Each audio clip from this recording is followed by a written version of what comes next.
Alors c'est le premier tutoriel pour l'utilisation de eReport, c'est un outil de reporting. La version qu'on va utiliser c'est le 5.0.1, édité en 2013. C'est l'écran basique qu'on obtient dès l'exécution de eReport. Donc c'est un Windows Welcome dans lequel il vous précise les différentes étapes pour la création d'un rapport. Donc la première étape pour la création de rapport au niveau de eReport, c'est de spécifier la source de données qu'on va utiliser pour amener des informations et des données à partir de la base de données. Donc on doit appuyer sur ce bouton-là, Report Data Source. On va créer donc une nouvelle data source. Ce sont les différents types disponibles pour la source de données. Pour notre cas, on va choisir Database JDBC Connection vu que tous les rapports qu'on va créer vont être appelés à partir d'un programme Java. Il faut spécifier la source de données.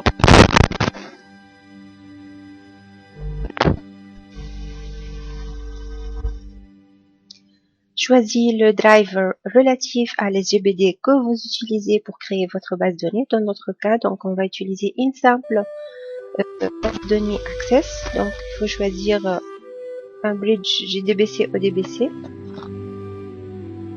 Spécifier le nom de la source de données qu'on a mis au niveau de la configuration ODBC Windows. Spécifier le nom de l'utilisateur et le mot de passe. Si vous en avez au niveau de votre SGBD, dans notre cas, on utilise les SGBD Access, donc pas de username et de password, mais quand même, je vais cocher la case Save Password pour qu'il ne me demande pas constamment le mot de passe. Bon, on va tester notre connexion. Si tout va bien, donc vous aurez le message Connection Test Successfully. On va enregistrer et on va fermer notre fenêtre. Maintenant, on va créer notre rapport. Donc, fichier New.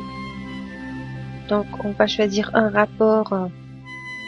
Il y a les trois boutons en bas. Open this template pour créer un rapport vierge. Launch Report Wizard, c'est pour déclencher l'assistant de création de rapport. Et puis le bouton Cancel. Donc, on va choisir Open this template pour créer un rapport vierge. Il faut spécifier là le nom du rapport pour donner donc rapport. Dans notre cas, on va créer un rapport sur liste de clients. Spécifier l'endroit où vous voulez enregistrer votre rapport. Dans notre cas, on a créé un dossier qui s'appelle rapport report sous le D2 points. Le nom de rapport sera le nom que vous avez choisi dans le premier champ auquel eReport ajoute l'extension .jl.xml. JL comme Jasper Report XML. Voilà, on va terminer notre création. Voilà, c'est la fenêtre basique au niveau de eReport. Je vais vous décrire cette interface brièvement. Donc, la fenêtre tout à fait à gauche, c'est la fenêtre Report Inspector. En tête, vous trouvez le nom de votre rapport et puis les différentes parties qui se trouvent dans votre rapport, à savoir les styles, les paramètres si on a, les champs. On va ouvrir les champs, voilà, c'est encore vide.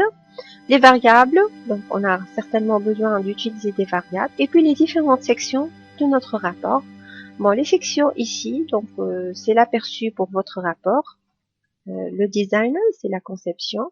Donc, il est subdivisé horizontalement en différentes sections. La section title, titre, page header, en tête de page, en tête de colonne, la zone détail.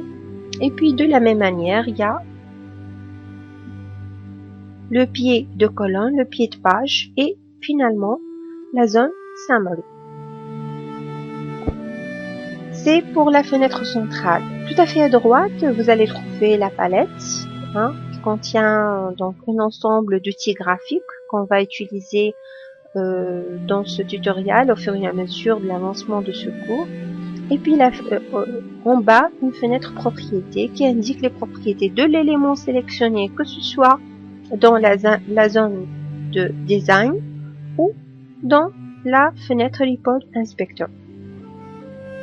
Donc, la première étape pour la création de notre rapport liste des clients, c'est de lui affecter une requête qui ramène les données du client dans notre rapport. Donc, vous avez ce bouton-là, le bouton Edit Query. Vous pouvez donc cliquer sur ce bouton ou bien bouton droit sur le nom de votre rapport et vous choisissez la commande Edit Query. Là, on va saisir notre requête, donc select étoile client. Si tout va bien, donc vous allez revoir apparaître tous les champs du client en bas de la fenêtre. Donc on va valider par OK. Voilà, vous voyez bien que les champs ont été ajoutés dans la zone Field sur la fenêtre du Report Inspector.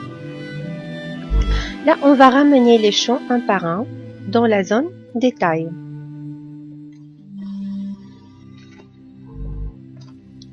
Bien sûr, les champs qu'on a besoin de mettre dans notre rapport. Voilà, peut-être on va se contenter du nom, prénom, numéro, nom, prénom et adresse. Voilà. Pour les mettre en forme, on va les sélectionner en appuyant toujours sur la touche contrôle. Le menu format organise as table. Il va les organiser sous forme d'un tableau. De la même manière, on peut faire pour les en-têtes de colonne que automatiquement eReport ajoute au niveau de la zone header en tête de colonne. De la même manière, on va les organiser sous forme de table. Réduire un tout petit peu la zone column header et la zone détail pour ne pas avoir trop d'espace entre deux enregistrements successifs. Et puis donc, on insère dans la zone title le titre sous forme de static text. Voilà. On va écrire notre titre, liste des clients. Donc, on peut mettre en forme notre titre comme on veut. On peut agrandir la police. On veut le mettre en gras, en italique, le centrer. Voilà. Bon, il suffit d'agrandir la zone. Voilà. C'est notre titre. On peut aussi les en-têtes de colonne les mettre en forme. Changer peut-être la police pour différencier donc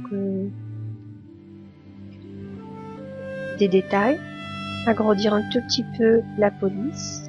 Voilà, bien. Alors, si on veut avoir donc un aperçu sur notre rapport, la première étape, il faut compiler le rapport.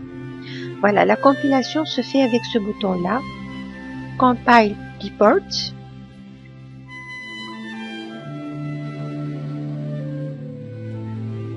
En bas de la fenêtre, donc vous allez avoir le résultat de la compilation.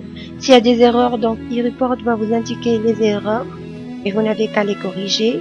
Sinon, si tout va bien, pas d'erreur, il va vous générer le fichier .jasper. Le fichier .jasper. Alors, ce fichier-là, donc pour le visualiser, on va avoir un aperçu sur notre état, notre rapport. Il suffit de cliquer sur le bouton Preview. Et là, au niveau du menu Preview, vous choisissez le format que vous voulez afficher. Donc, un fichier PDF, par exemple, XHTML, HTML, etc., format Word. Donc, les générations dans tous ces formats-là est possible avec eReport. Pour notre cas, on va choisir l'Internal Preview. C'est un preview qui donne un aperçu interne pour eReport.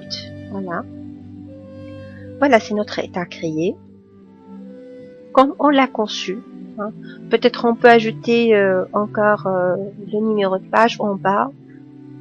Donc, on retourne à la zone Design. Dans la zone Page Footer,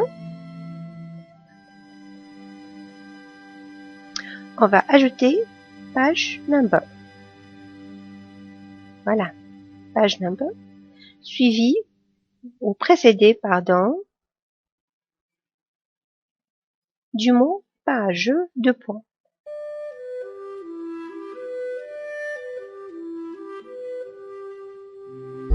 page, deux points, suivi du numéro de page. Donc on veut le mettre en italique, réduire un tout petit peu la taille.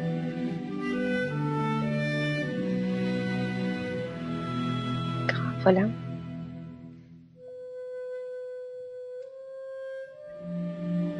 On va compiler encore une fois et on va visualiser un aperçu. Voilà, c'est le. On regarde le bas de page. Voilà, vous avez le numéro de page tout à fait en bas. Voilà, c'est notre premier rapport créé au niveau de eReport.